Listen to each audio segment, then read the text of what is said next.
tere kõigile Tiina Pilli poolt ja täna ma teen sellise video, kus ma näitan oma tikkimisi, sellepärast et võib arvata, et ma tikin nagu ühte asja, lõpetan ühe asja ära ja siis alustan teist, et tegelikult siin ei ole, et mul on käsil väga palju tikkiandeid korraga.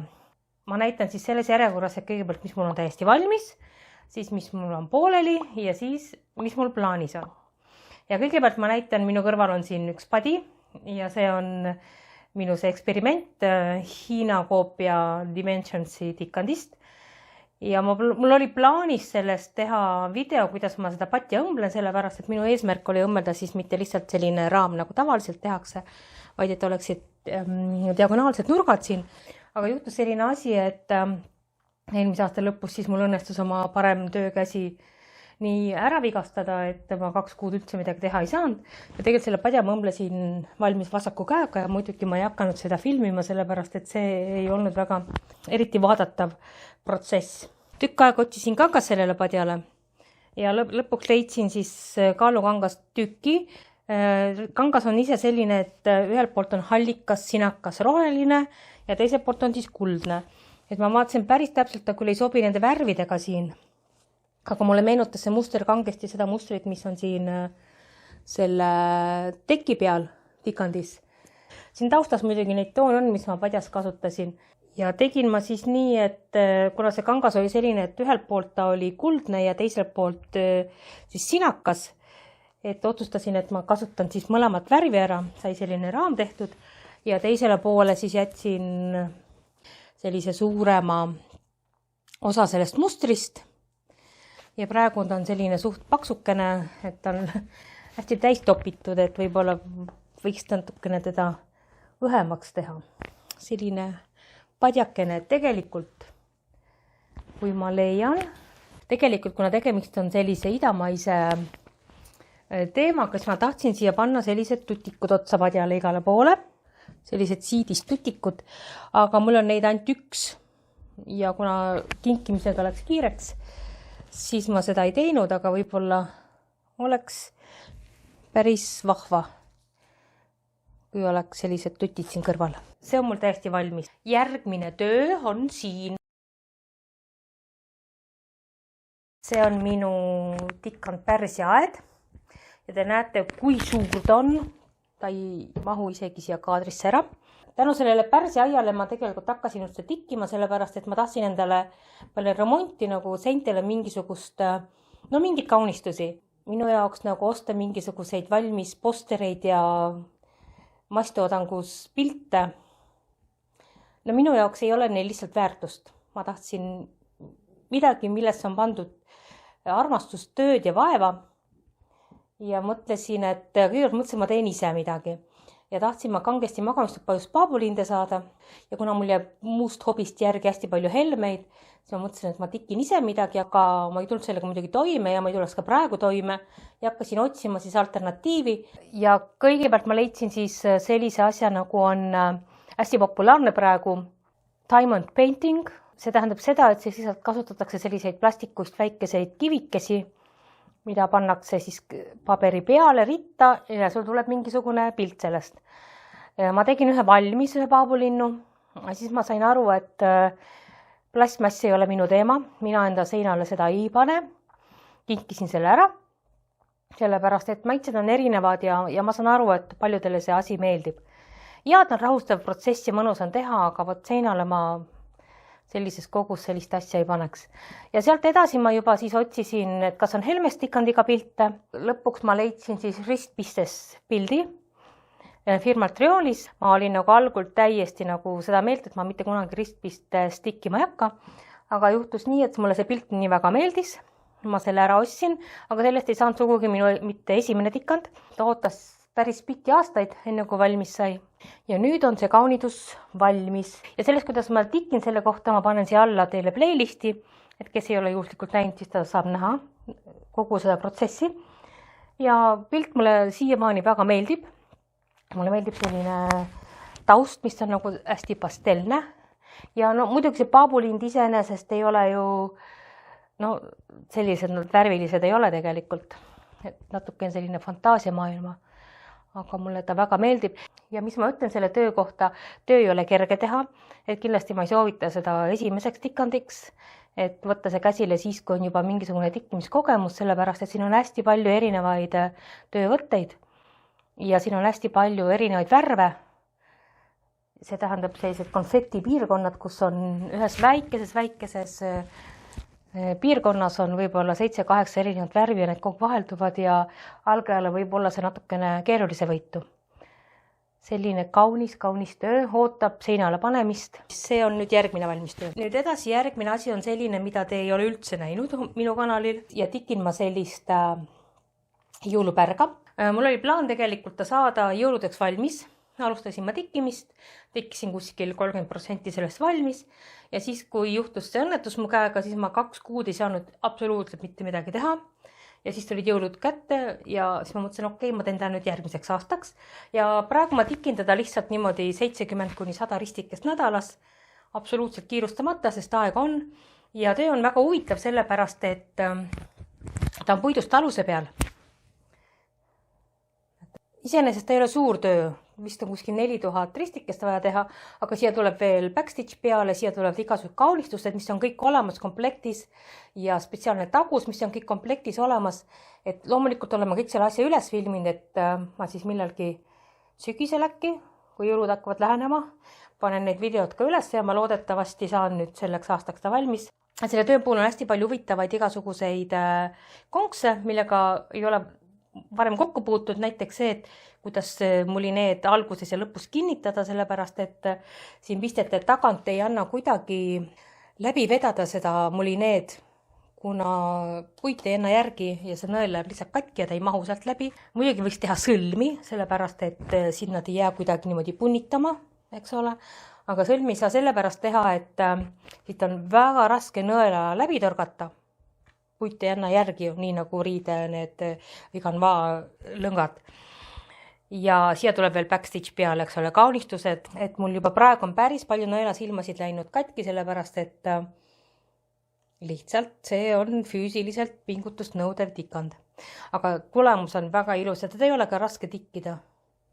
Ja ta lõhnab nagu saun. Hästi lahe. Selline poolik töö. Tasapisi edeneb. Siis järgmist tööd on mul natuke rohkem tehtud. Eelmine töö oli 40%, siis see on tehtud mul valmis 30% ja näeb ta välja nii. Ma isegi ei ütle, mis siin peal on, et te võite aimata või arvata, sellepärast, et järgmine nädal mul tuleb siia kanalile video, kus ma näitan siis täpselt kõik asjad, mis siin komplektis on ja näitan seda, missuguse tohutu suure vea ma tegin selle tikandiga. Et seda kõike te võite näha kanalil kohe. Tähendab, see on nüüd sarjast Mirabilia ja ma tohutult naudin seda tikandit. Mul oli tegelikult selline kahtlane tunne, et ma ei hakka mitte kunagi seda tikkima. Paar aastat tagasi ma ostsin valmis kõik materjalid selleks. Miks see tunne mul tekkis? Sellepärast, et siin on hästi palju kreenikut, see on selline metallikniit. Siis on siin hästi palju helmeid ja ma tundsin, et ma olen nagu sellest kõigest välja kasvanud ja ma ei taha sellist sära ja kõik asju. Aga siis, kui ma tikkima hakkasin, siis ma sain aru, et see on väga nauditav protsess ja tulemus on väga ilus. Et nii nagu tein tunne lõhna siin läbi YouTube'i, nii te ei näe seda tegelikku ilu. Ja mis ta mõnusaks teeb, on just need vahendid, millega tikitakse. Ma näitan, need on mul kõik siin sellises kotikeses. Need on need kreenikud, mida kasutatakse, kuldsed ja igasugust muud värvi metallikud. Ja siis on siin helmed, igasugused, vastavalt siis disainile. Ja mis kõige olulisem, siin on sellised siidist käsitsi värvitud niidid, mis on väga mõnusad tikkida. Et ma võrdlen seda, et kui Team Simulineega, mis on ka väga hea, kui tikid, siis on umbes nagu elu sellises väikelinnas, et on natuke siginad-saginad, aga on ka ilusaid parke, on ka võib-olla linnulaulu natukene. Siis kui sa tikid võt selle siidiniidiga, siis on selline tunne, nagu sa istuksid mererannas päikesepaistelisel päeval linnud laulavad, puhub selline soe malbe tuul, selline totaalne kaif on nendega tikkida. Et see tikandi teebki mõnusaks just see, mida sa tunned. Muidugi vaadata on reaalses elus seda siidi ka väga-väga mõnus. Need siidiniidid on veel sellised melange, see tähendab, et üleminekuga. Ja selle kohta ma teen eraldi video, et kindlasti on neid tikkijaid, kes ei tea mitte midagi sellest ja ei oska kuidagi läheneda nendele. Et siis annan mõned sellised näpunäited, kuidas üleminekuga, värvi üleminekuga kas mulineede või niitidega siis tikkida. Jah, vaadake videot sellest. Muideks, mis ma tahtsin veel öelda, et Mirabilia sarja ma soovitan tikkida absoluutselt kõigil, sellepärast, et see skeem on nii lihtne, isegi ma ütleksin primitiivne. Sama primitiivne, kui oli minu see kassipadi. Aga vaatamata sellele, et see on nii lihtne ja primitiivne, koostööb ainult värvilaikudest, siis tulemus on väga ilus. Lihtsuses mõnikord peitub ilu, aga muidugi see tähendab seda, et disainerid on väga tugevat tööd siin teinud. Et tõsiselt soovitan oma lihtsuse poolest ka algajatele, aga algajate jaoks on muidugi siin üks väga suur miinus, et kogu see krempel siin kokku maksab väga suure kopika. Kõik on väga kallis. Ja minu viimane pooleli olev töö on Gobelin, mida ma plaanin saada mõne aasta pärast valmis. Kui juhtub ime, siis äkki saan sellel aastal, aga ma ei usu, et seda imet juhtub, sellepärast, et siin on 160 000 pistet vaja teha. Mina tikin teda nii, aga muidugi vaadatada tuleb teda nii, et siis sa saad aru, mis siin pildi peal on. Sobib minu tänase outfitiga väga hästi, ma vaatan. Siin on siis näha nüüd esimest puud. Ja ma ütlen ära, et tikand ei ole kerge, eriti ei ole kerge need kohad, kus on hästi palju rohelust, sellepärast seal on hästi palju erinevaid rohelisi värve. 2-3 pistet on võib-olla kõrvuti. Siis tulevad mingid järgmised värvid ja järgmised värvid ja need toonivahed on väga väikesed, siin on sellist konfetti osa nagu tikandis hästi palju. See alumine osa, kus see muru on, seda oli lausa, see oli nagu puhkus. Aga vaatamata sellele ma ei ütle, et ta nüüd tohutult raske on, et lihtsalt tuleb vaeva näha ja selle kõrvale ma võtsingi selle Mirabilia tikkida sellepärast, et ta väsitab ära. Ja praegu mul on tikitud sellest ära 10%, mida on väga vähe. Pilt tuleb suur, nagu te näete.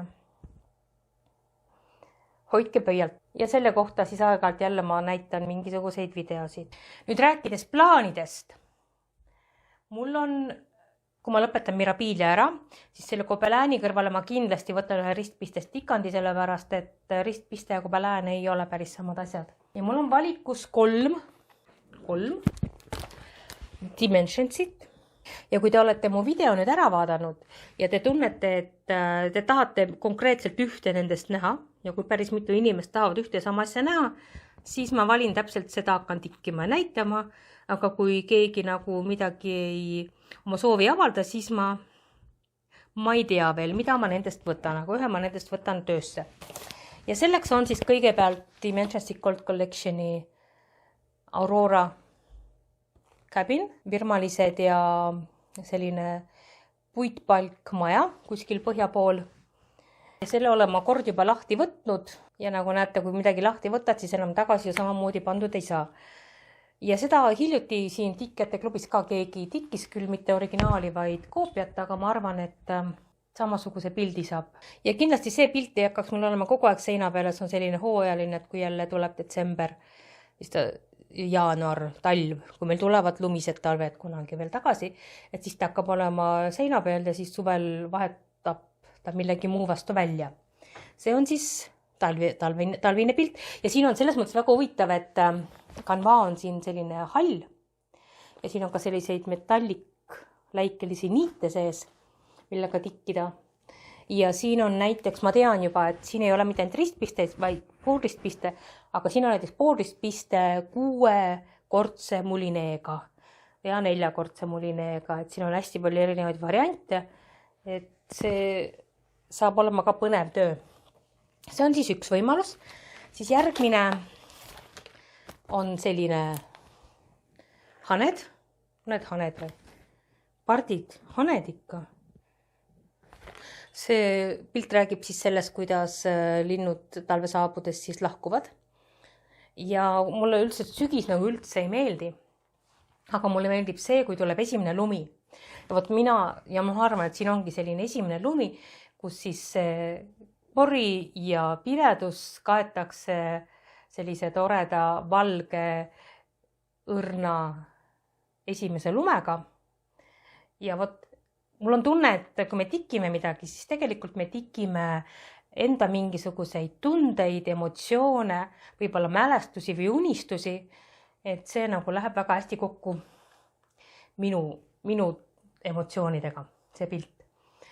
Ja selle pildi ma ostsin eBayst nüüd suhteliselt hiljuti ja ostsin sellepärast, et mulle tundub, et see pilt hakkab ära kaduma poodidest ja need pildid või need komplektid, mis kaovad ära poodidest, nende hinnad lähevad hiljem väga kalliks või neid ei ole üldse saada ja seda ma tavapoodides enam praktiliselt ei näe. Ja sellepärast ma ostsin ära ta. Komplektis on selline beežikas kanva. Kanva on number, ma ei tea, 18 või 18, jah, suht pisikene, aga vaatamata sellele, kuna siin on ka sellist piirkonda, mida ei tikita, siis mul on ikkagi selline mõte, et osta siia asemele labasega ökakangas. Selline mõte on mul. See on siis teine valik. Ja kolmas valik on siin meie rahvusloom hunt. Ja need, kes tikivad nii, et peavad silmas ka mingeid endeid, siis öeldakse huntide kohta, et kui sa tikid mingisuguse pildi, kus peal on hundid ja paned selle koridori või tähendab siis näoga nagu välisukse poole, et siis see kaitseb nagu varaste eest, kaitseb kurjade teiste inimeste eest. Selline kaitsefunktsioon selline, mina endeid väga ei usu, aga ma arvan, et koridori miks mitte sellepärast seda panna. Äkki ehmatab ära kellegi. Ja see Dimensions on mul selles mõttes teistsugune, et näete, siin on mulineed on sorteerimata. Et ma olen seda nagu rääkinud ka, et on kahte tüüpi Dimensionseid. Üks on, mis on toodetud Hiinas. See ei ole mitte Hiina koopia, vaid tehas viidi üle Hiinasse, sellepärast, et tootmine Hiinas on odavam. Ja hiinlased siis, Hiina tehastes pannakse need mulineed selliste papiste aluste peale juba valmis kõik. Siis enne seda, kui Dimensions oma tehased ära kolis, siis toodeti Ameerikast. Ja Ameerikas on siis niimoodi, et need vanad komplektid on, mulineed on kõik niimoodi segamini, siin ei ole mingeid numbreid juures, mis on mis. Et kui ma seda hakkan tegema, siis ma näitan, kuidas aru saada, mis mulinee ja kuidas need jaotatakse, sellepärast see on omaette ettevõtmine. Ma vaatan seda, et need värvid on siin sellised väga kirjud, igast lillat ja rohelist ja roosat. Aga kuhu siia roosat pannakse? Ma ei tea.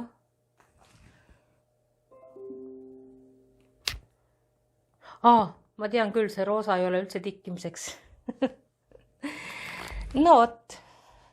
Ja muideks sellega on see veel asi, et ma ostsin selle, vist eelmine suvi, siis kui kellelgi tuli välja video sellest, et missugused komplektid lähevad tootmisest maha ja need komplektid, mida tootmisest maha lähevad, neid enam juurde ei tule poodidesse.